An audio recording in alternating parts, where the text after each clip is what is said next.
child, I'll save you at another level.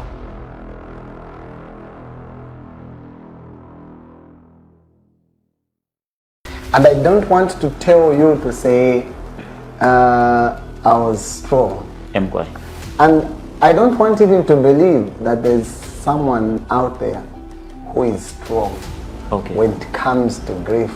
I was all over, and there's no such a thing like Yes. and I would encourage people to just allow, when someone is grieving or mourning, let them cry. What I can say, it was not easy. I can't say I put myself there. The grace of God is sufficient. That's sufficient. That's why I can sit here and say God took me. But I was all over, contemplated suicide at some point. It's more or less like this is society knows the word moving on by bringing in someone. Okay. So when they say move on, they say marry. Yes. Which I want to say, it is not true. Prayer I said, God, if this child will not be fine, then I will stop. Who would have a baby who have to heal last year? I'll stop doing this. But if you heal this child, I'll save you at another level.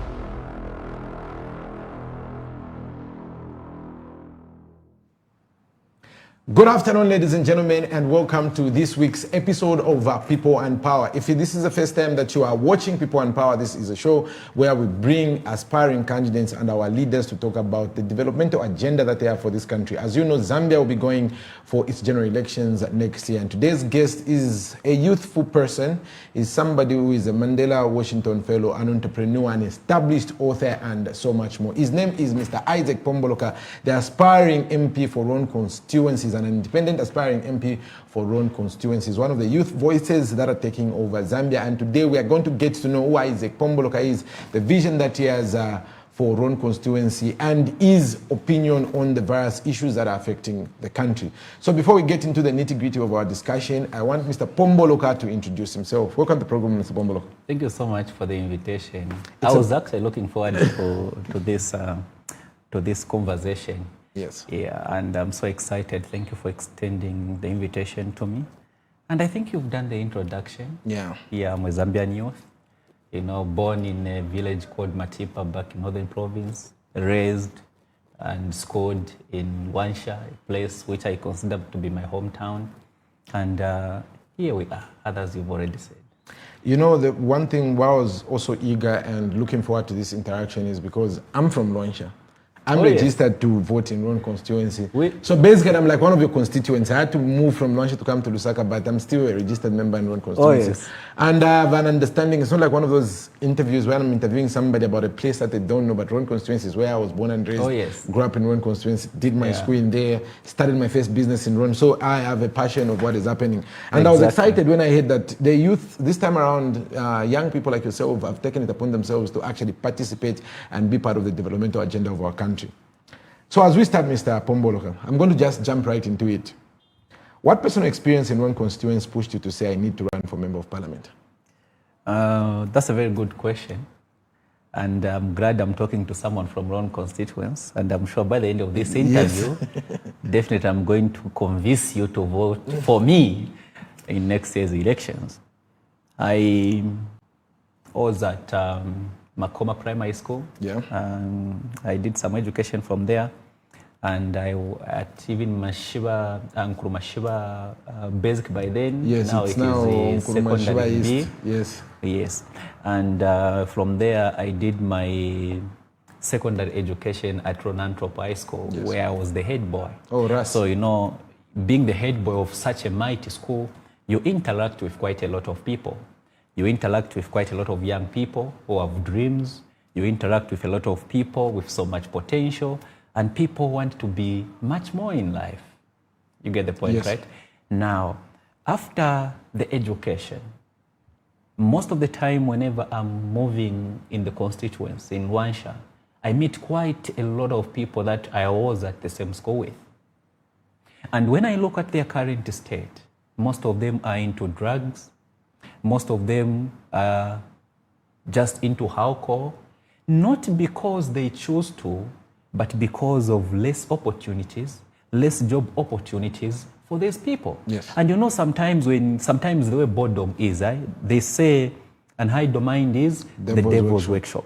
So most people, because of lack of job opportunities, because of lack of many sports and entertainment recreations in the constituencies, because of lack of access to affordable financing solutions for their ideas, most of them are just still staying with their parents and they are trying to hope for a better day. Yeah.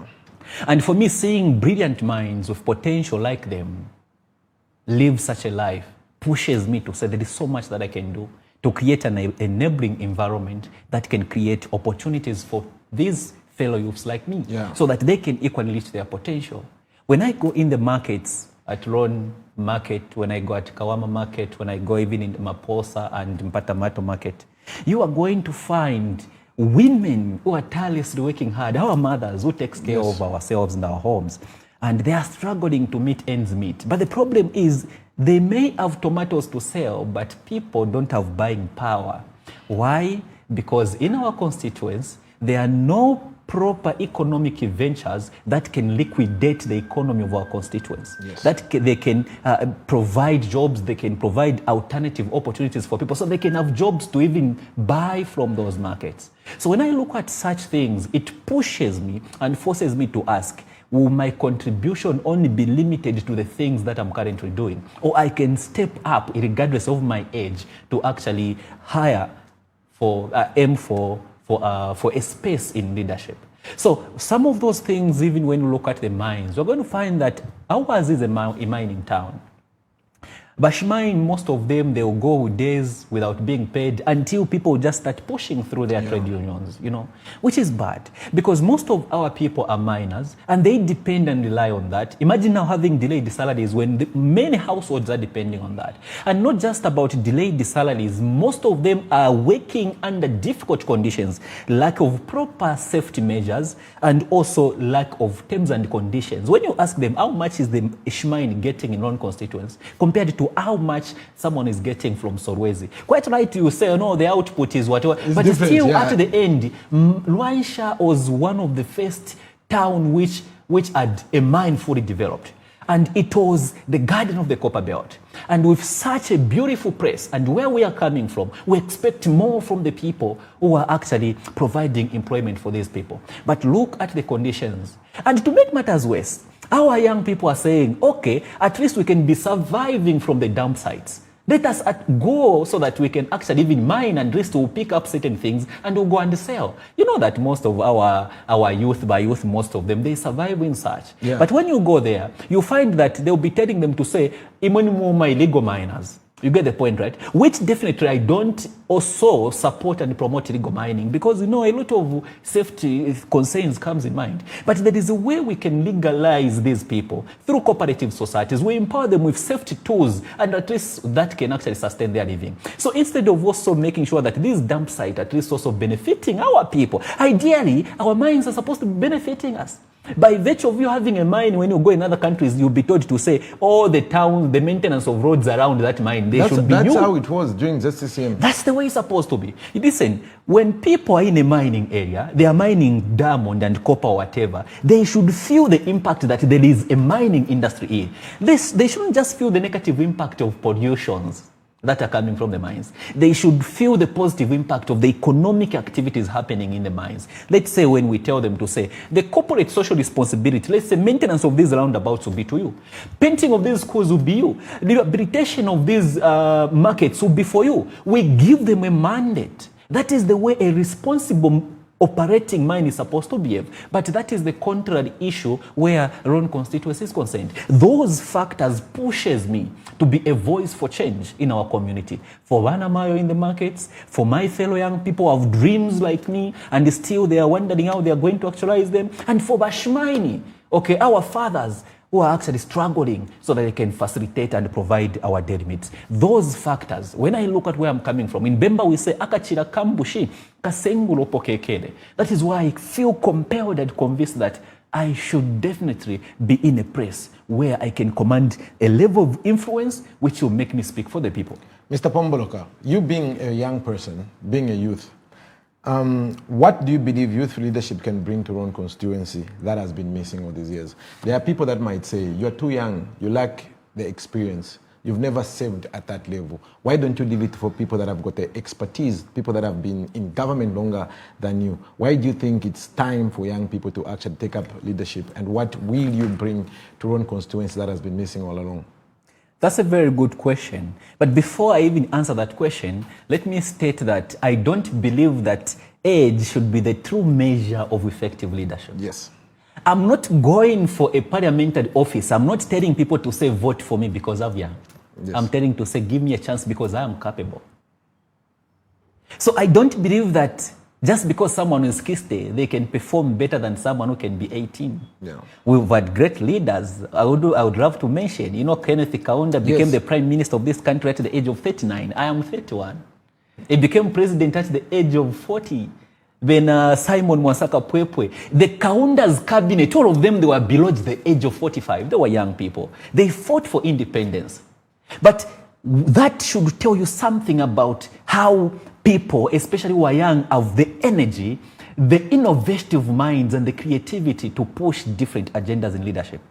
Every time at every particular society, when God wants to actually usher in a new dimension into his people, he used to call upon young youth leadership. I don't know if you've paid attention to that. Yes. When we talk about when it was time for Moses to say, Moses, you're not the person who is going to take my people into the promised land. He had to, who came? Joshua. And Joshua was young. When you read Joshua 1 verse 8, the Bible says that he says, Natina, I'm afraid. And God told me to say, I am with you.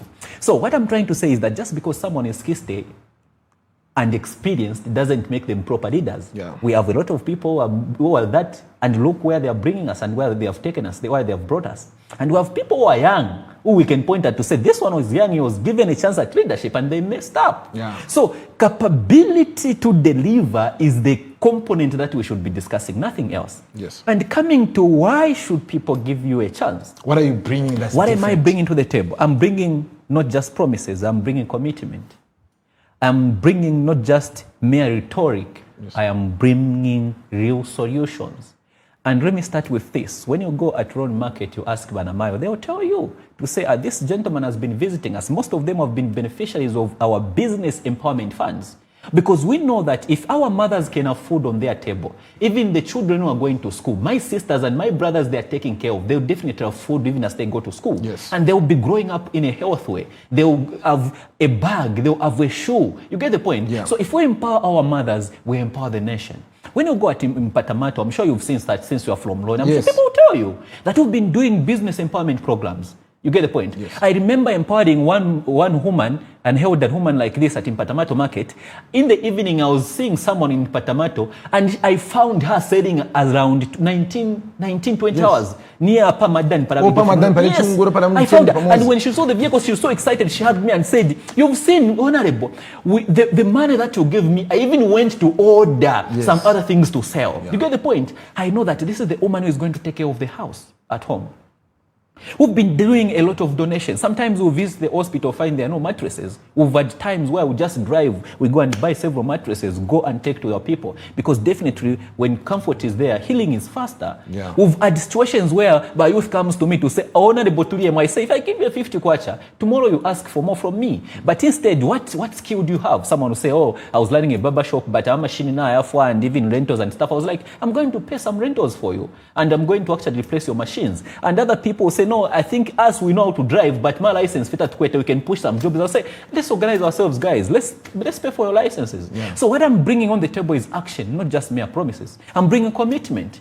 I'm bringing things that are going to create sustainable empowerment. You see, the problem with politicians is that I want you to be addicted to me. When I empower you, I give you 100 kwacha. I don't want you to be independent. I want you tomorrow again, you should be begging for me. That is not what I'm bringing on the table in the political space. I want when I empower someone, tomorrow they shouldn't ask me for anything. I should be the one to even say, yes. I remember in 2020, 2021, I empowered over 300 people with short courses, okay? That was 100% sponsorships. Yes. And I remember I was at Roan Market at one time. This gentleman comes and was needing to say, Pomboloka, thank you so much. And I couldn't recognize.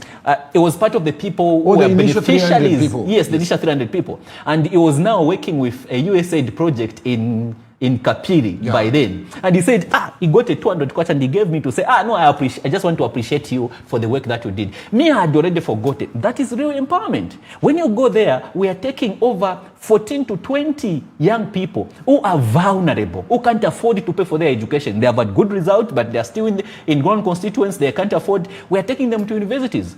Degree programs, they are not paying anything. Because I know that if you are a father, I give you 100 kwacha, tomorrow you will not have it. But if I say, I should bring you one when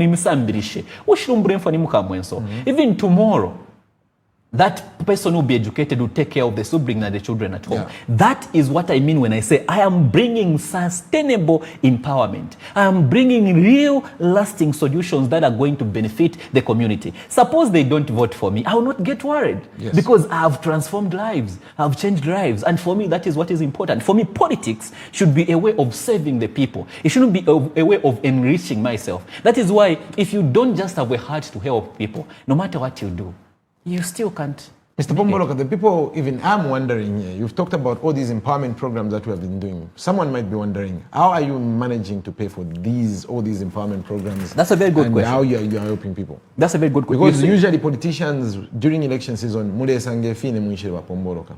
doing these empowerment programs. That's true. Pomboloka, we're going to give you this money. That's true.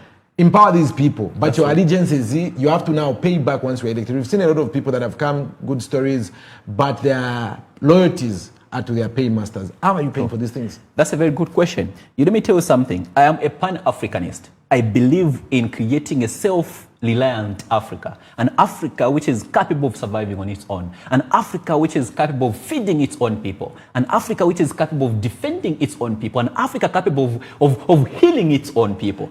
Right now, an African continent can't manage to heal its own people. That's why we depend on foreign aid to sustain our health. I believe in that. That is why I'm totally against a way of colonialism which comes in form of economical ties. If you remember in 1967, Simon Mwansaka Pwepo, by then was the vice president of Zambia, said, if we are not going to manage our independence properly, we will be decolonized again. But this time, colonizers will come in form of investors. That is what the man said. And it is true. So, coming to your question, I have already told you that I'm the person who don't want to have a form of control, whereby people are controlling me because of the things that they are doing. My campaigns are entirely funded by well-wishers and by the people. I have friends who come and call me to say, we've seen you in Roan Constituency. Oh, here is the 10,000 kwacha. Please, can you push in for it? Yeah. I have friends who come to say, oh, we've seen you are doing this. Please, this is it. We're going to actually push if we can actually find where you can actually give people some water and balls and stuff. We run a company, we can actually help you do that. For me, I believe in access. Access is the most powerful capital that we have. I come with a colleague of mine, is my friend. He runs a mining consulting firm. Most of the time, I even go with him whenever we're doing on the ground. I don't want to mention him for some reasons. You know what I mean, right? Yes. He's very supportive. He will say, okay, my brother, I've seen you are going this side. Okay, here is a 20 pin or here is a 10 pin. Please find where you can actually support this. And for me, I believe in creating a network of people who can help support your dream and support your dream and where you are going. Not in foreign aid, not in foreign source. This, my brother of mine, is not going to come tomorrow and say, oh, that 10 pin I gave you, I don't want you to do this and this. No, because he's doing this out of goodwill. Yeah. And that is why you have noticed that a lot of political parties have been approaching me. A lot of people who are big have been approaching me to say, we can actually sponsor your campaigns. We can sponsor this and stuff like that. By now, I could be hammering big campaign strategies. But I've been saying no mostly to those offers because I know that there are certain offers that come with disrespect. And for me, I don't want to build my leadership journey based on such kind of things because I'll be forced to start propaganda. I'll be forced to start name-calling people. I'll be forced to abandon my own conviction, my own ideology so that I can favor the paying master. They say, you have no right to make the laws if you're not buying food at home. So for me, the campaigns and everything that we've been doing are purely being funded by my friends, by the people, and everybody who believes in me, and they think that there is a future in this leadership space for me. And I appreciate each and every one of you. Let me take this opportunity to appreciate you. As little as you have been supporting me, from as little as a talk watcher, I appreciate you people. I can be saying it each and every day, but let me just take this opportunity to say thank you so much for believing in this vision, and thank you so much for believing in my capacity. I will continue doing my level best to make sure that this vision comes to reality, and we are going to serve the people with the loyalty and respect they deserve. Mr. Pomboloka, you chose to run as an independent candidate. Why did you make that choice instead of joining an already established political party? Is it that there is no party whose ideology you relate to? What was your thought pattern like when making that decision? I've not actually chosen to run as an independent. From the grapevine, from the grapevine, and from the way, because we've been following your social media. Your social media postings, we deduced that probably he's not affiliated himself or aligned himself with any of the major political parties, or probably is going independent. So it's good that you can clear the air now. So okay. No, that's a very good question. So one thing I would love to say, even before I answer your question, is that as young people, it is high time we build our relevance, our value. It is high time we build our leadership capacity outside the confines of political parties. Yeah. Why am I saying so? This is because a political party will come and it will go. Mm-hmm. And if your value and relevance was built around that political party, if it goes, automatically you become irrelevant to your community. I believe that we should rise beyond political parties and politics.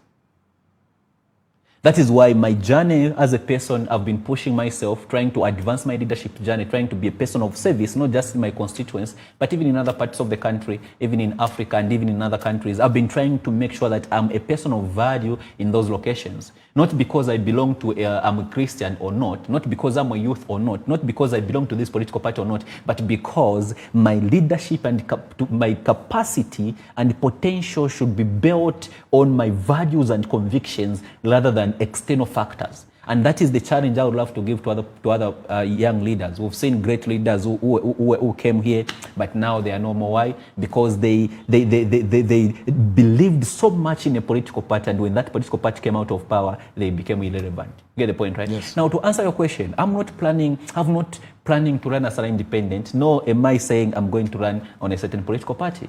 You know, we say the night is still young. Yes. So there is so much that we can learn. You know, I've been interacting and I've been collaborating with formidable leaders, even in the UPND government. You know, the leaders in Luanshya, even at the district level, the constituency level, even ward structures, we've been collaborating on some projects. Because for me, I don't believe that we should sideline people based on the political party they belong to. No, where we have to deliver development, regardless of whether someone is coming from this political party or not, we need to come together for the common good of our people. So definitely the night is still young, and we are going to be revisiting that decision. But God will definitely shape and help us make a proper decision, and most importantly, the people will decide. So, Mr. Pomboloka, you've been openly on the campaign trail for a while now. Obviously, you've gotten a feel of what it takes to be an aspiring candidate. What are some of the challenges that you've faced so far in the campaign trail? Lack of resources.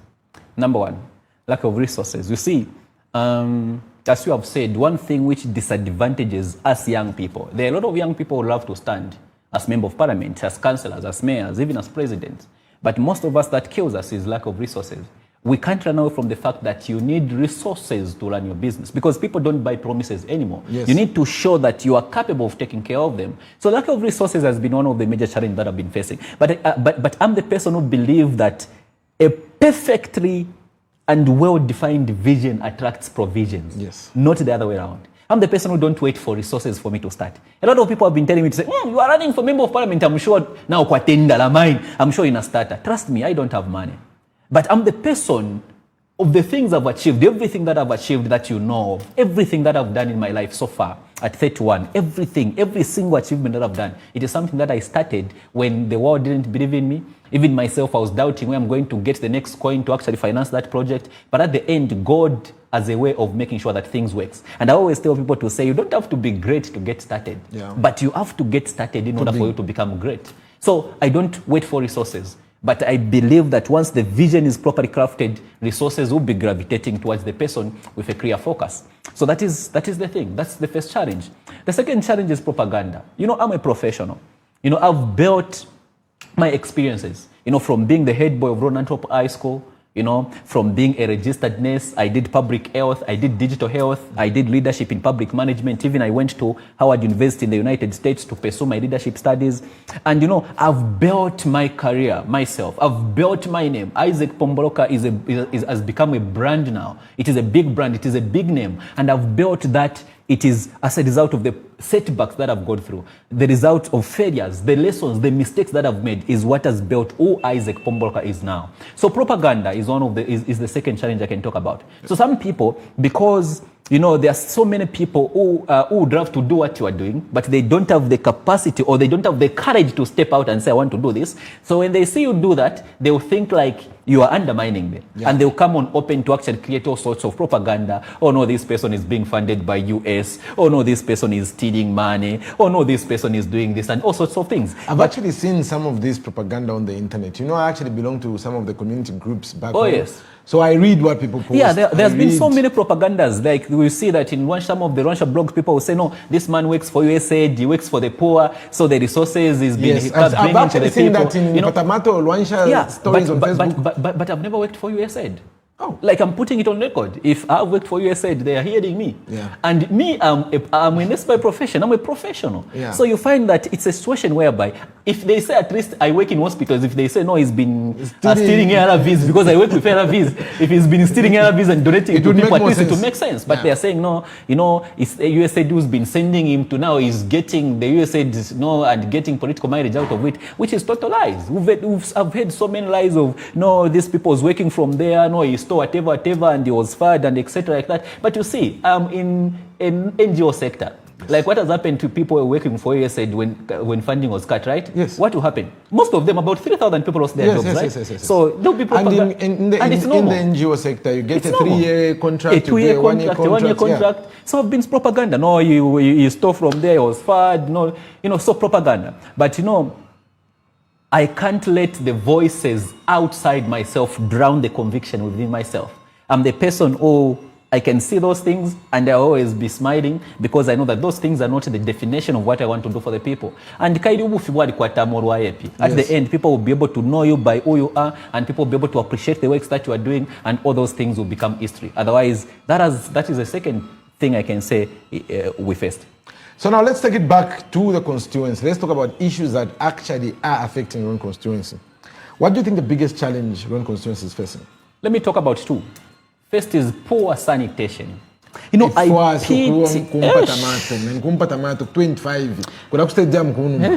just 25. When you just come in Kafio Ward, yes. I stay in section 8, just near Shaisa Clinic there. Yeah.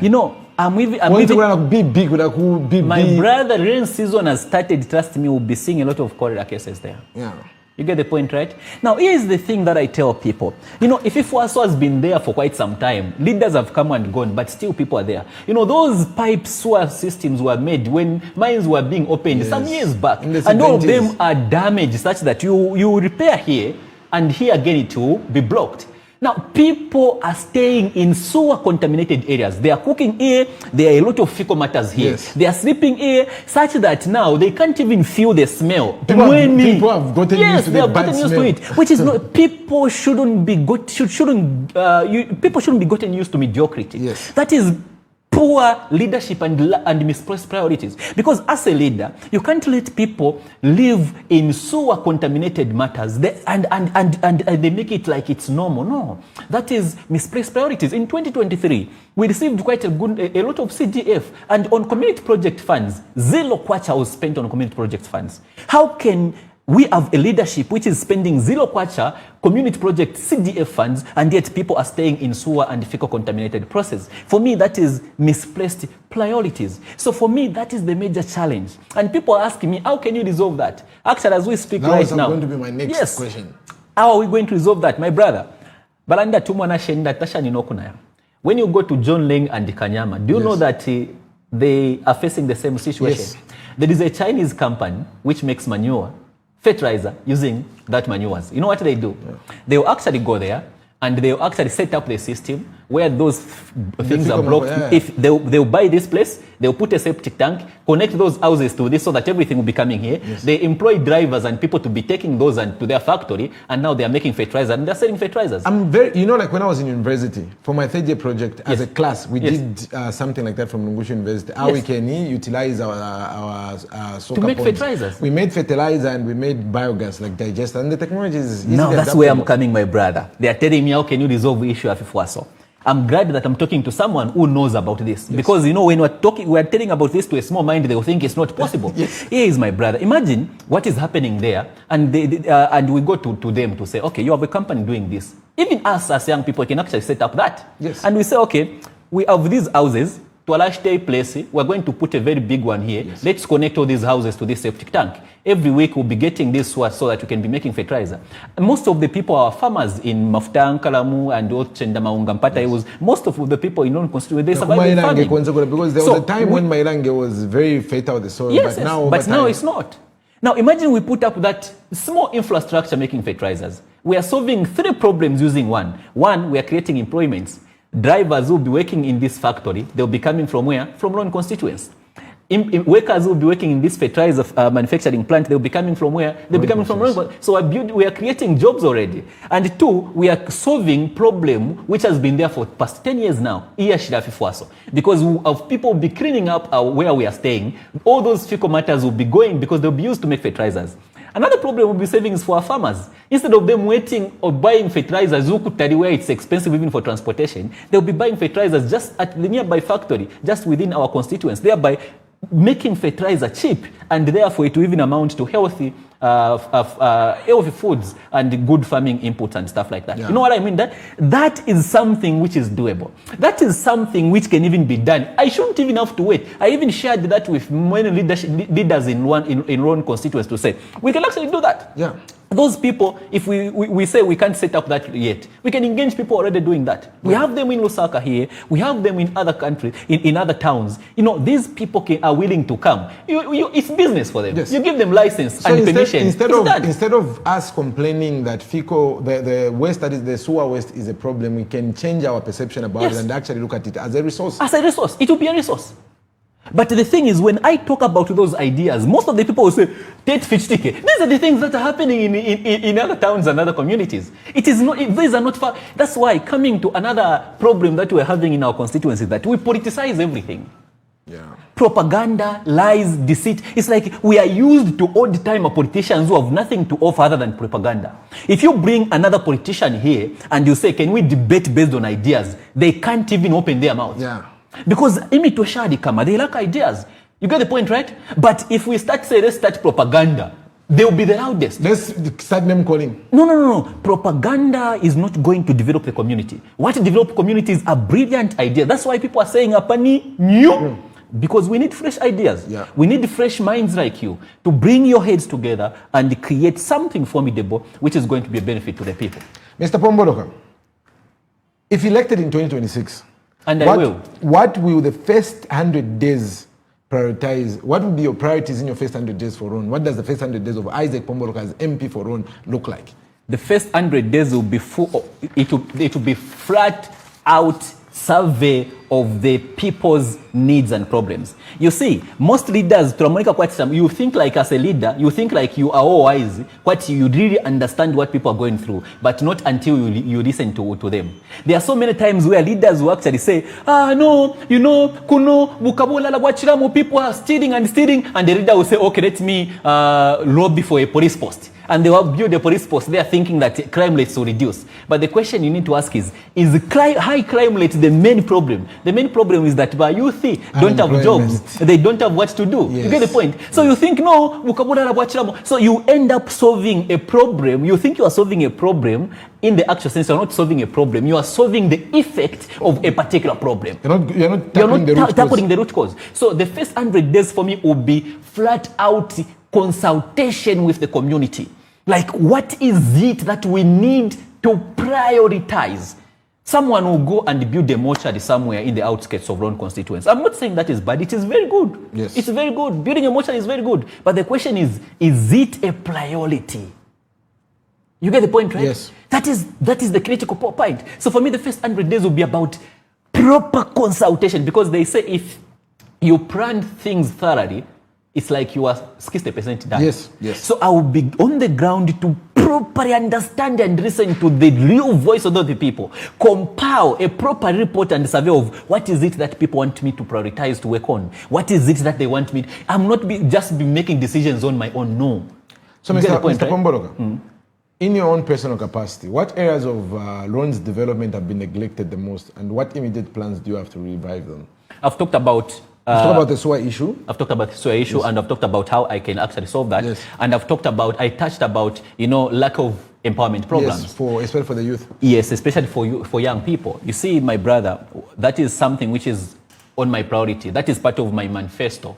You see, my youth needs jobs. My youth needs opportunities, and they need access to funds so that they can live their dreams. If you are going to they should come to an end. In our mining town there, we have a lot of stones. Yes. How many young people own a factory which makes blocks? I think none of the local young people, if you look at all the companies that are doing bricks, that are doing quarry, that are doing all this, it's people, first of all, old people, yes. And most of them, not people residents of Luanshya. No. Particularly Roan Constituency. Yes. Because I believe that if you want to revive a particular constituency or any community, you should make sure that the money is circulating. Oh, let me use this word. The Isaac Pomboloka mu community. You get the point, right? Yes. Here is the thing, my brother. When I'm a miner, yes. Then I get paid 5 pin. Yes. I'll go in ShopRite. You go to Pick and Pay. I'll go to ShopRite. Who are the owners of that? Where is the money going? To South Africa, they're the owners. You get the point, right? Yes. I'll go to Kitwe.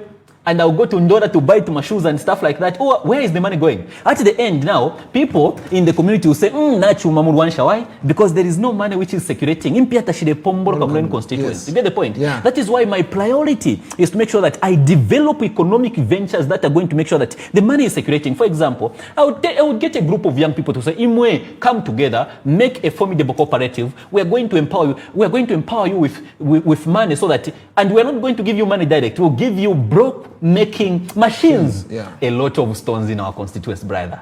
Those people, they will not ask me for money again. They will create employment so that udi onsenga from a factory mukuwambapo. So ada nashto bunga kungando kware okware. That way ubobunga deshta kwisa a nearby shop in Roan constituency. The money is circulating in the constituency. Secondly, there are people, if you go into BBI, I know someone who, I don't know if she's still there, a woman by the way, she can make a shoe, like a nice, well-designed shoe. Okay.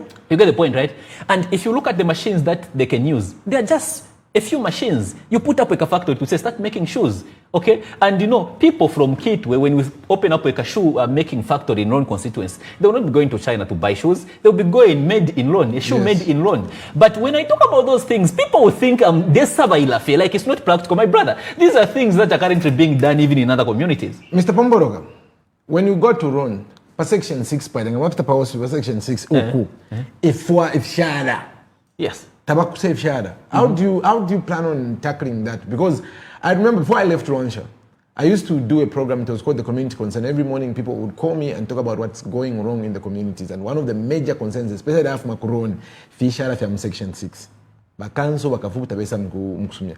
Ngamwa 27 mpatamato 27 kula kwa amuro kumuru kuda. Water has been a huge issue. These are the things that people cry about. How do you intend on tackling the issue of rubbish pits that are never collected by the council and the issue of water in section 27 kwa amuro kumpatamato? So my brother, everything lies and falls on leadership.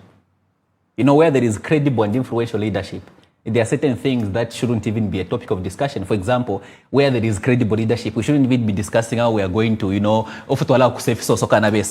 is the issue of picking up a canter. You call the boys and say, guys, they can't get a grade F. But it's about leadership. Okay. You get the point? Because as I'm saying, we have so many pressing problems we can even be talking about. As I said, Luanshya is the garden of the Copper Belt, a clean and a beautiful town. And we're going to make that way. But that can't be done by me alone. It can be done through collaboration. You get the point? Yes. It can be done through proper collaboration with the council. Oh, this is what is happening, okay? And sometimes you just have to even use your own money. It's not every time at your CDF tairafuma. No safe source what you for CDF ifume. You get the point? And sometimes it's about inculcating a sense of responsibility in the people, the residents, and that is something people are not willing to talk about. You know, sometimes it's a sense of societal and community responsibility. Because if my youth are busy and my youth are learning to my mines and to my companies, you just tell this company to say, you have a company and you have trucks and whatever.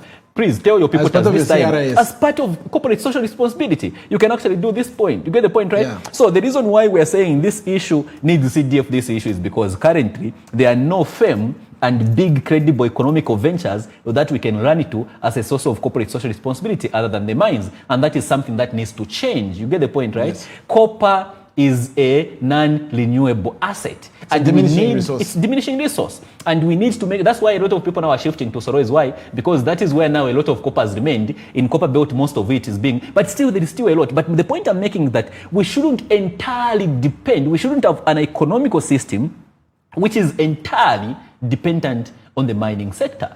We need to find ways in which we can rejuvenate the economy, because not everyone can be a shmine. Not everyone can be a businesswoman, but someone can run a barbershop. You know, someone can run a block making factory. Someone can make a shoe. You know, someone can sell other stuffs. You know, those are some of the things that we need. We need credible businesses where I can be running to say, Vane, CDF CDF. But right now we can't do that. That is why that is one of the priorities in my manifesto, to say bringing economical ventures that are going to liquidate our community and also sanitation. It is on P1 list. As we speak right now, there are so many plans that we've done. Sometimes we even actually send our people to say Kakusenpo source and stuff like that. And that we would definitely be maintaining our constituents and our community like that, whether elections or no elections, because it is my responsibility. And nabena bambinga barwala take over just because ipanga and data page sharaine I'm not affected. Abanga barwala korera, I will go and greet that person, and again I will be the one who will be affected. That is why I'm saying certain things just depends on leadership. You've talked about the issue of leadership. In your view, how has the current MP for Roan performed since taking office? Because they are leaders that are on the ground. Yes. Honorable Chiwe is the current MP for Roan Constituency. In your view, how has he performed? That's a very tempting question. I know. Because most of the time when you criticize performance, people think you are attacking the person. And these are two different things. Without getting personal, I'm going to analyze. Yes, I'm going to analyze. I'm just trying to put a disclaimer. Yes. Because no matter how professional I will be, they will definitely pick one point and say, yes, I am attacking the person. Yes. I'm not attacking the person. For example, if I say, Luanshya was full of potholes, even in Luanshya town. Yes. It was dilapidated. Everyone used to see that. Yes. Such that in Golea, last time Narisa Sumana Shawama Yamwine 3 times accidentally when I was in a bus because of potholes in Luanshya. You get the point, right? Yes. But when you say Luanshya town was like this when this person was there. Yes. You get the point, yes, right? Now, he's telling us to say he has a plan now to rebuild Luanshya town, which has been worked on by the UPND leadership. Yes. Yes. And you say you are attacking someone. But the question is, that's the truth. You failed to perform, bro. You failed to perform. You get the point, right? That's the point. The argument from the other camp, sorry to cut you, but the argument from the other camp is, the other candidate says, not if a mayor, it was not the duty of the mayor to maintain the roads. So that's the what is coming from the other camp. Okay. No, that's fine. That's fine. You can based on your jurisdiction. Anyway, let's not go there. Yeah, let me answer the question. Yes. So the current member of parliament, one thing that I would love to actually talk about is that he is not prioritizing economic activities for the people. Yes. You get the point. Mm-hmm. Quite right, you come out and say, we have given CDF loans, we have given bursaries and stuff like that, skills development. But you know, I've talked to more than 2,000 people. In Maposa, I was in Maposa talking to more than 200 people in various sections. I'm sure you've seen me visiting people. Yeah. I asked them questions to say, how many have gotten CDF loan or grant? I've talked to 2,000 people so far. And if I say, no one said they have not benefited, I'll be lying. Only 2 people told me that. From the 2,000? From the 2,000 that I've talked to so far. Yeah. In Maposa, there was no one. I was talking to a group of 200 people. No one said so. You get the point? Yeah. So what I'm trying to say is that we should, as a leader, you are not supposed to be restricted to what CDF can do alone. Because CDF alone can't be enough to cater for the diverse. That is why the sole responsibility of a leader, a MP, is to make laws that are going to favor your people. And secondly, is to lobby for resources. Lobbying for resources is not specifically only from the government. Yes. You get the point? Yes. Sometimes you can even go to other companies and say, "Hey, we have this stuff. I can push for permits for you. Come and set up your industries here. Come and set up your businesses here." Yes. That is lobbying, and that company will come. There are people there. They will be employing your people and stuff like that. So, not prioritizing economic ventures for the people. That has made them to lose touch with the ground. That is why when you go on the ground, people are saying, do we even have a member of parliament? Because people don't care whatever you do, so long as they are eating. There is no development if there is no food on the table. Yes. So if people are hungry, no matter how much you say, I've worked, so long as umuntu fetarire, my brother, I get the point, right? Yes. So I wish it could have prioritized more sustainable. When you analyze even the grants that were given, I saw a grant of a climate change project being given a grant. You saw it, right? Now, being an environmentalist. Yes, global warming project. Yes, I was like, guys, you get the point, right? Yeah. So what I'm trying to say is that imagine a grant of more than 40 pin is going to a climate change project in Mpatamato. That is lack of priority. For me, when I saw that, I was like, that's lack of priority. For me, when I saw that, you know what I was thinking? I was like, maybe it's just a way of letting the boys eat, because doesn't make sense. That's the thing.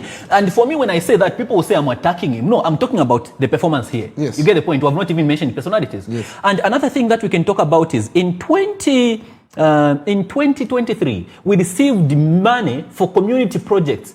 Zero was spent, not just in Roan, actually, even in Luanshya. Yes. Now, of all the challenges we've talked about in our constituents, then we have a year where you have money in the account. And by the way, I'm not the one saying this. I'm sure you saw the video which was trending. Yes, they confirmed that to the Parliamentary Accounts Committee that no money was spent. What was the money was in the account? The argument was that they were scared because of the spending rules, the procedures, the whole 9 years. What about other constituencies that performed better? You see, some excuses are only valid when all of you didn't perform. Yes. It's the issue whereby you are playing football and it is raining, then you are scored 2 goals, then you ask you to say, why have you lost? Then you say it was raining. You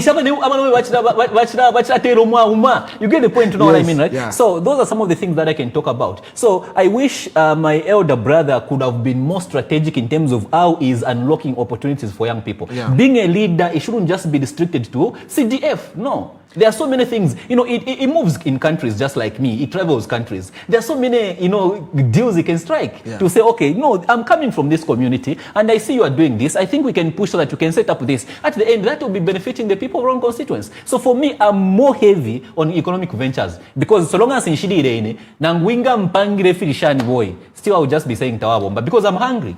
Mr. Pomboloka, some people, even myself, would say, wow, why is it that people like you only show up when we are going to win elections? I'm glad you have asked that question. I told you about the 300 people that we supported when we started this interview. Yes. That was 2020. I didn't even have any plan to stand. Yes. I'm sure So you've got a track record. I've got a track record where I can point. Nowhere. Yes, I'm not just coming from without. A lot of people, Kairi, it's the issue whereby you are knowing the person now they're on the limelight. Because, when you're on the limelight now, even new people will be knowing you. Yes. But the fact that I've just known about you today doesn't mean that you have not been a good person in the previous past. So sometimes you need to ask the person to say, who is this person? You take, instead of politicizing the person, you ask thoroughly to say, that is how we get to know the person, instead of just attacking what you do not know. You get the point, right? Yes. So even in 2020, if my brother Nathan Chanda by then was mayor, I can tell you, I went at his house to say, I have these programs I want to support these young people. Mm-hmm. I went at his house, he can tell you. Yeah. 2021, I went there to say, you are standing as MP. Yes. These programs I'm doing, I'm giving empowerment programs. These are 300 people. And trust me, people will support you and they will praise you because this is real empowerment you're giving to the people. I went there, quite right, I went there. And I presented that. Even him knows that I've not started today. Yes. So in terms of programs that help people, I've not started today. I've been doing these programs, not because I wanted to stand. By then, now you get the point, right? I made the decision to stand in 2023. You get the point, right? Yes. After consulting and stuff like that, the conviction, I kept dodging it. Sometimes I think, can I stand? But I still, anyway, let me just keep pushing my professional career, which I'm pushing, because I'm comfortable where I am. You get the point, right? So then, when God has called you to do something, sometimes you reach a point where you just say, I think you just can't take it anymore. You just have to now act. And that's what I did. So I've not started my charity programs now. But people are knowing me now, they'll think like I'm just doing the programs I'm doing to help people because of politics. But people have known me even for some years. They will tell you to say I've been doing those programs. And not just in Luanshya. I'm sure you've followed me closely. Yes. Even here in Osaka, we've done a lot of charity programs. Even in other towns, we've done charity programs. In Ndola, we sponsored about 30 people. In Kitwe, we sponsored about, I think, 50 people as well. So the person who always wants to see people win, especially my fellow young people, because it pains me. I'm the person who is coming from the village, and I wanted to be a medical doctor. And because I didn't have necessary resources and capacity to do that, I ended up doing things that was not in my plan.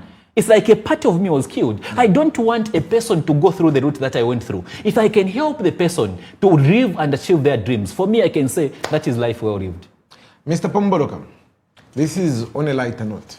So yesterday, somebody sent me a link to a Facebook opinion poll for the top 4 in inverted commas candidates for Roan Constituency. There was you, there was Honorable Nathan Chanda, there was the incumbent Honorable George Chiwe, and then we had Mr. Kadubalala. So people were asked. That group has got more than 250,000 people that are active in that group. They were asked, there was an opinion poll running. And the results, the opinion poll actually ended an hour before we started our live stream, this current live stream that we are on. And from the results that we got, you came out on top. It looks like online, and the people, from the sample of people, more than 2,000 people participated in that specifically opinion poll, and you came out with 40-something% of the total number of people that responded to that opinion poll. How does such things make you feel as a candidate, and how important is it for you to test the waters before we actually get to 2026? Yeah, I was actually sent that link as well, and I was sent that link, I think, was it yesterday in the morning? That is when someone sent a link to say, oh, people are voting and stuff like that. But you see, that shouldn't be the basis of what we're doing here. Yes. Okay. I think saving people is more important than opinion polls. Yeah. Because at the end, it is people who choose. Power belongs to the people. I think for me, I can't tell those people who are doing those polls to say, no, stop. I can't do that. To get the point. Yeah. They are entitled. Each country, I'm sure even on presidential level, a lot of people do those opinion polls. And it is okay, it is normal. But, we shouldn't use those opinion polls so that you even grow big-headed to say, no, just because Nadi win an opinion poll, I'm sure my elections in Kawana. But it's an indication of what might be going on. Of course, and I appreciate the support I was given by the people who actually voted for me. It simply shows that our works are being noticed, and it simply shows that there are so many people, over, I think, close to 600 people who actually voted for me to say, we'll love him to be the next MP. And for me, it shows that the vision is being captured by the people, and I appreciate each and every one of you who is actually supporting me. But this is not the time for us to rest, because this is the time to actually put so many efforts on the ground. But at the end, it is only the things and the creation, the connection that we are doing with the people on the ground that is going to speak for us even next year when August elections comes. Definitely. Now, Mr. Pomboloka, I want us to talk about issues that are affecting the country. Because you're vying for Roan Constituency, you will not just be representing Roan Constituency. Your voice will be in Parliament. And it's in Parliament where national decisions are made by the parliamentarians. Currently, we've got the issue of Bill 7. The head of state and the UPND are pushing heavily for Bill 7. They want Bill 7 to go through. A number of CSOs and members of the opposition are against Bill 10. You as a person, what is your take on the current Constitution Amendment Bill 7? Is this the right time? Has the UPND gone about it the right way? That's a very good question. First and foremost, what we need to know is that, everything, no matter how good it is, centers around communication. Yes. Something can be very good, but if it's not effectively communicated to the people, people will think it's bad. And something can be bad if it is effectively communicated to the people. People think it is good. Yes. You get the point. Branding. I think you are in media, yes. So you understand what I mean. So the point I'm trying to make is that majority of the people are criticizing Bill 7. When you ask them to say, what is it that you are criticizing on the bill? Ask 10, maybe only one will understand and properly explain. People mostly criticize things because the masses are actually criticizing it. But it's about taking time to fully understand the bill. And I've taken time to actually read and appreciate what is it that they're trying to actually push for. Are you for the bill or against the bill? That is the thing. I'm for the bill, and some clauses I'm against them. And my main point why I'm against certain things is because of the cost-benefit analysis. We are at a time where our country is just trying to recover from debt. Our economy is not doing that fine, and the president and the team has been working hard so that they can actually stabilize the economy. But the question is, there are certain things that are being proposed. For example, moving or additional constituencies that are going to be created from the 156. That will create that we need to create additional constituency offices and stuff like that. Yes. The question is, are the resources being factored out? So for me, I'm against that aspect to say, has the cost-benefit analysis been done? You get the point, right? Why is it that we need to do that now instead of waiting for the economy to stabilize for us to do that? That's the question that I'm asking. So it is very important so for people to communicate, even the government should clearly communicate to say, okay, we did the cost-benefit analysis, and based on the projections so far, this is where the resources will be coming from to support the additional constituencies. Yes. And the reason why we're actually trying to do the demarcation is because of this, because the Constitution definitely provides that. It provides for delimitation. It is part of the Constitution. Yes. And it is something which should be done. You can even do that even without Bill 7. Yes. It is provided for. Every 10 years, the Constitution says, based on the population, not based on how big the land is, yes, you can actually do that. But the question is, it is coming at what cost? Especially at a critical juncture like this, where our country is actually recovering from the economy, the economic shambles. Another important point that is in that bill is that they're trying to propose, the representation of young people, persons with disabilities, and women in key decision-making positions. And for me, which is very good, but sometimes, as I said, everything lies and falls with leadership. Yes. We can still do that through the adoption processes. What we need to look at, even before we communicate that, okay, this is what we want, the reason why we are amending this bill, because we want many young people, but youth having made some decision. Yes. The question is, during the adoptions that have been doing, even 2 years past the by-elections, how many young people were adopted? For me, that's the question that I would love to be asking. Because if you convince me that we did this much with the adoption we had, we adopted these many young people, even if you say, no, we want to do more, that is why this bill is critical, yes, I would definitely support you. You get the point? Because you have shown me what you want to do with that. You get the point, right? Yeah. So for me, what I'm trying to say is that sometimes we need to critically analyze. And certain things are trying, some of the clauses that are in the bill are also trying to, to limit, certain people from actually political, like in terms of how, the National Assembly will be operating, in terms of, where... What about the issue of proportional representation? Doesn't that take away the power from the constituents, the people, and give too much power to the political parties? If you as an MP, your party wins and the party has power, meaning you'll be more loyal to your party than your constituents. You'll be following what the party says, because the party can recall you and appoint another one. What is your take on that specific clause in the amendments? That it comes back to what I said at first. Most of these things, it depends on leadership and who is in charge. Yes. You get the point, right? If you remember, I said sometimes we need to rise. As a person, they need to build themselves beyond a political party. And your work, your leadership style should also be a personification of your character, your vision, and the things that you believe in. You get the point, right? Yes. That is why I'm saying that I don't care which political party you belong to. We have people who are Christians who performed very well in leadership, and we have people who are Muslims who performed very well, and we have people who are not Christians, but they didn't perform very well. Yes. So in short, what I'm trying to say is that we have people who belong to political parties that were in leadership, they poorly performed, and we had people who are independent, they performed very well. Yes. And we have people who are in opposition, they perform. So what I'm trying to say is that a political party shouldn't make one to be a bad leader, and you are just a bad leader.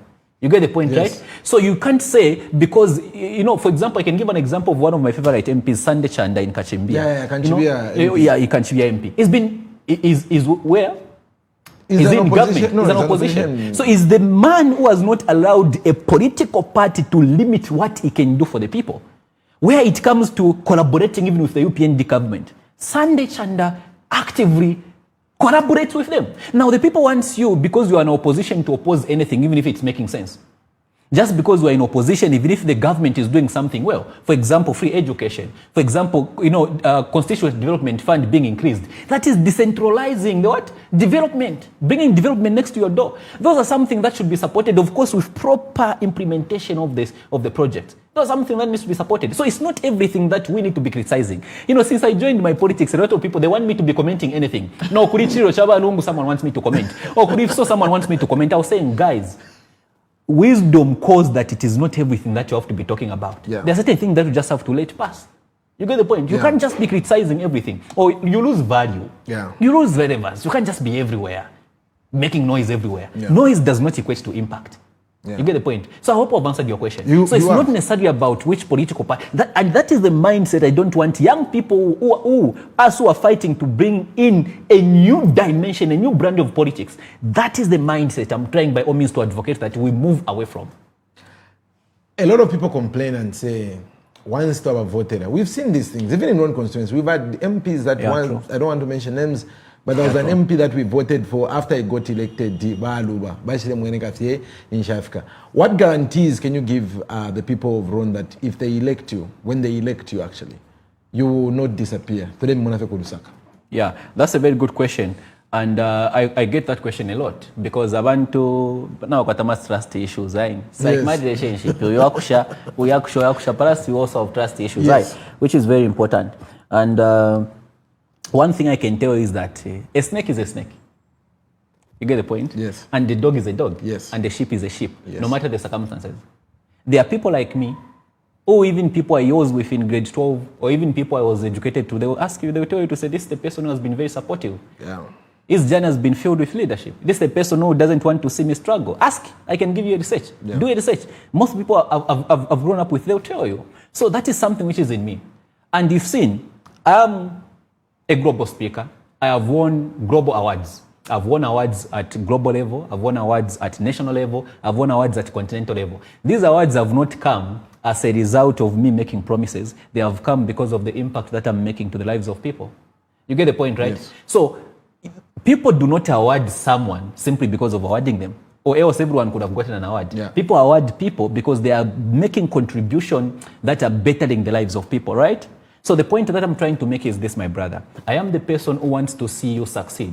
I am the person who wants to see my mother succeed. I am the person who wants to see my father do better. I am the person who wants to see that person start a business. I want to see that person to have their ideas revamped and they can live there. That is me and that is my nature. And you can't take that away from me. So people ask me to say, are you not going to disappear? Trust me, we've been helping people, we've been supporting people, we've been mentoring so many people to actualize and live their dreams, and that will continue with or without a political office. The impact that I'm making will continue. For me, I'm seeing politics as a vehicle to take the programs that we have been doing for the past years already to another level. And I'm seeing politics as a way of service to the people. And that is something which will continue with without politics. Definitely. Politics as a lifespan, for example. Maybe in the next 20 years, I will not be in active politics. Yeah. But still, the impact will continue. Definitely. One of the major talking points, especially in the last 5 years, has been CDF. How would you ensure transparency in the use of Constituency Development Fund so that people, come 2031, will not have people going around and talking to 2,000 people and nobody saying, how in the CDF, how would you do it differently? That's a very good question. First and foremost, let me make this statement that you can financially empower a mindset which is in poverty and still in a few days that financial empowerment will go nowhere. In short, what I'm trying to say is that you can get the monies in this country and distribute it to the 20 million of us equally. Within 3 months, that money will go back to its light pockets. Yes. Because ngamampera share and in phone, Mobile City, who is the owner of Mobile City, within 6 months, the money will go back to where it came from. Nala kulika pisa, baangira yon bambu kutarika vesha, ishabo. Nala mkushita kabuti, kashani, kamotoka, bajan Japani. Yes. You know what I mean, right? Yeah. So I'm saying is that what is critical is a mindset, not necessarily the CDF. If you go in 2020, even when CDF was just starting, I made an article when you go back on my page. I told the people to say, you see, I don't see these CDFs succeeding properly. Go in communities and tell people to say, you got a grant, point at which project are you learning? How many people have you employed? Zero. That money has gone into pockets. Why? Because what is important is a mindset. And when you are working with a situation where the mindsets of people are not at a level where they can multiply whatever resource you give them, you need not to directly empower them with money direct, but with tools. For me, what I can advocate for, that is what I'm saying, as a lawmaker, what thing I can advocate for is to make sure that when you see CDF, there are some strict clauses that we can give a certain percentage in terms of money, but much of it should be towards the tools those people need to run their ventures. If someone comes to me to say, no, I want to start a pottery, we'll tell them to say, okay, we're going to bring all the equipments that you need to do your pottery, and we're going to give you this percentage to liquidate your stuff, and also we're going to connect you to people who are successful and have already done what you want to do.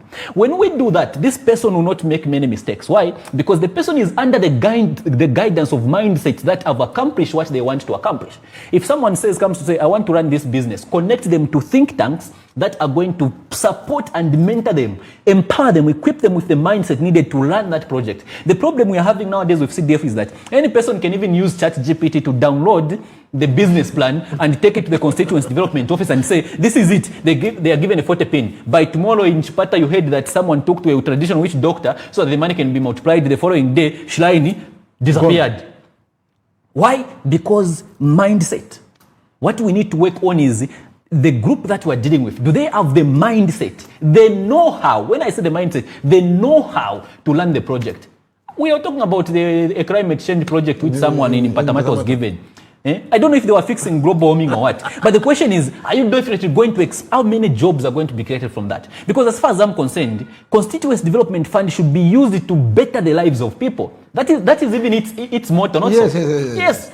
You get the point, right? Now, we need to reach a way whereby if I give you to say, you want to be taken cocoa, at least when we empower you with that, when we check on you even 2 months, 3 months, at least waranda toki ninchi tako employer abantu banga babiri uyo ali kuma sales uyo ali kuma delivering driver ali chenko and stuff uyo nomba ali kuma kuri processing and stuff like that twaishwati at least jobs are being created from CDF. But as it stands right now, that is not happening. That's what I'm saying. Implementation, anything falls and rises on leadership. So we need to find a way in which we can link people who are beneficiaries of CDF to think tanks, to mentors who are going to guide them step by step on how they can use their money. Or else wakula chitafe gambo. Pakadeke, avieta. So now, Mr. Pomboloka, what message do you have for other young people who want to step into leadership but feel discouraged? It is normal to be discouraged. Even every person feels discouraged. Even me, sometimes I feel discouraged. I'll look at myself, where am I going to get the money to run the campaign? Where am I going to get the money? I'm young. I also need to go to school. I need to be upgrading myself. I need to establish my businesses to make sure that I'm okay. My family needs money and stuff like that. Sometimes it's okay to feel discouraged as a young person. But you see, a leader should be shaped by the convictions within them, not the noise outside them. And that is what's been killing people. Many people are actually looking outside for solutions that they need. What is important is you need to be true to yourself. You need to be true to your vision, and you need to make sure that when you say, I am stepping out to lead the people, you exactly know what to expect. When I made this decision, I knew that I would be the face of propaganda. I knew that people would be lying on me. I knew that people would be insulting me. I knew that people, because trust me, no matter how good a leader would be, na Yesu fe Yesu are perfect. He had people who were criticizing what he was doing. Inga inene Pomboloka. Ne ure Pomboloka fe, nisha puiririka no kupuiririka. Who am I? So I expect discouragement.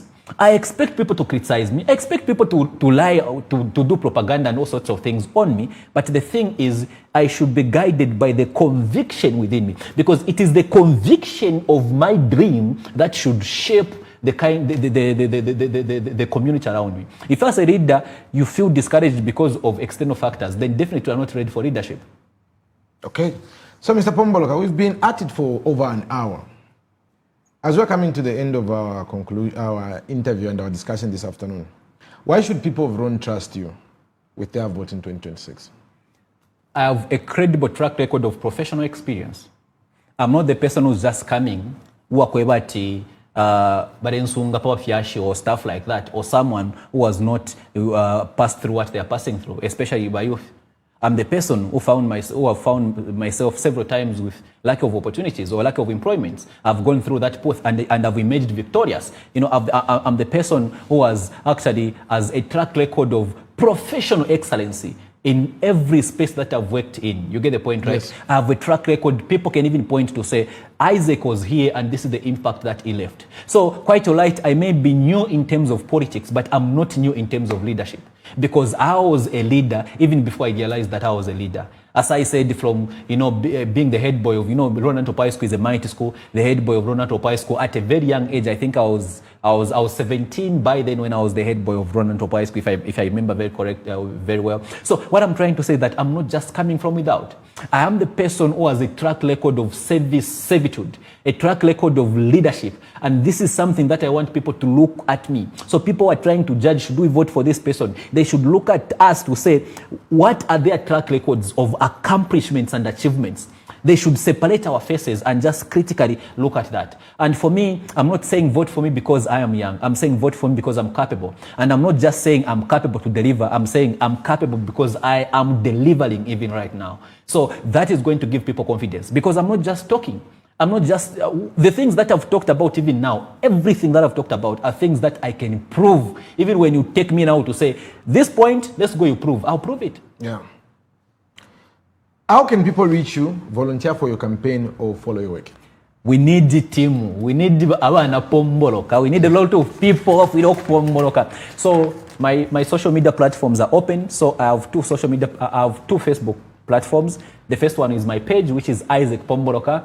I think it has over 55,000 followers. And I have also a personal profile, which is Isaac Pomboloka. So these profiles, you can actually send a message. Even on TikTok, I'm there. Even on Instagram, I'm there. And also, I'm reachable. So all these pages I'm talking about, you can find my number there. On my page, there is my WhatsApp number there. So once you just click on my page, and I'm the one who responds. I don't have a person. Yeah, I don't have a person. By then, so when people are inboxing you, they're actually talking to you, not your handlers. By then, I had a PA. But these are politics now. I'm in politics. I'm a public servant. Yes. So I need people to be directly talking to me because they talk to this person, by the time the information is reaching me, that is if it even reaches me, it is diluted. So I want to connect to the people. I want everyone to talk to me. Even Mumusho Monja, everyone has my number. If I show even right now my phone to say, it's just that sometimes when I'm busy, I'll block my phone so that some numbers will not be reaching me. So if you've seen, people have been calling these numbers that are here, these are missed calls and stuff like that. Yeah, so people are free to actually reach me and talk to me because I want to provide leadership which is transparent, which is credible, and I want to be ever reachable. That is why by then the PA was helping me to handle a few things, but I said, my brother, I think because I want to have a deep and personal connection with the people. So nowadays, even if I am Mushni Musonda, Sandra, section 24, because I'm talking to these people on a regular basis. So now, let's say I want to have a copy of your manifesto. Where can they access it? Do you regularly post it on your Facebook? Is there a website so where we can download it? Of course. So definitely in January,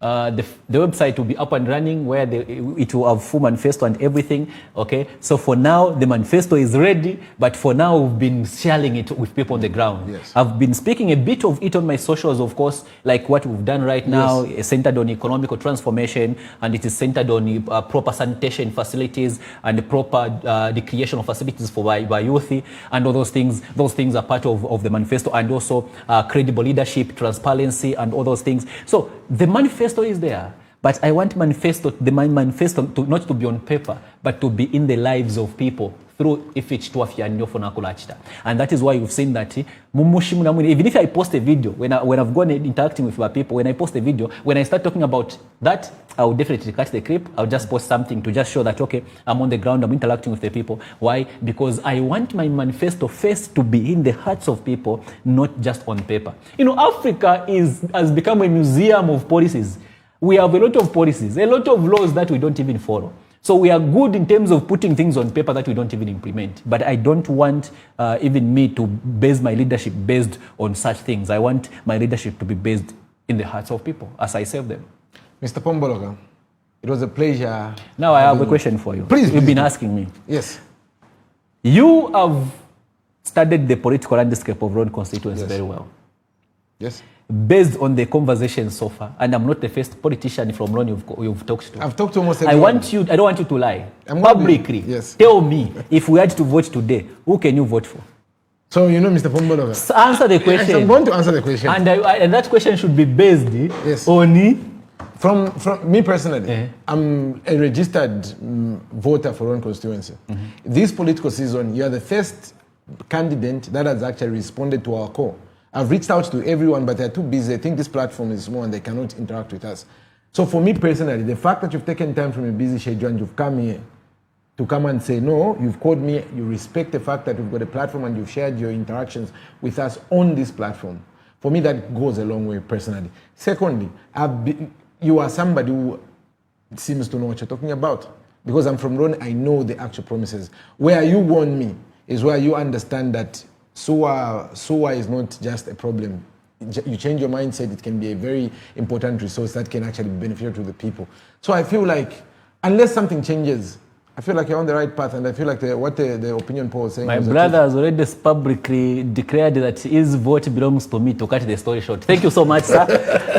And I can't wait to welcome you next I was trying to be as politically correct as I can.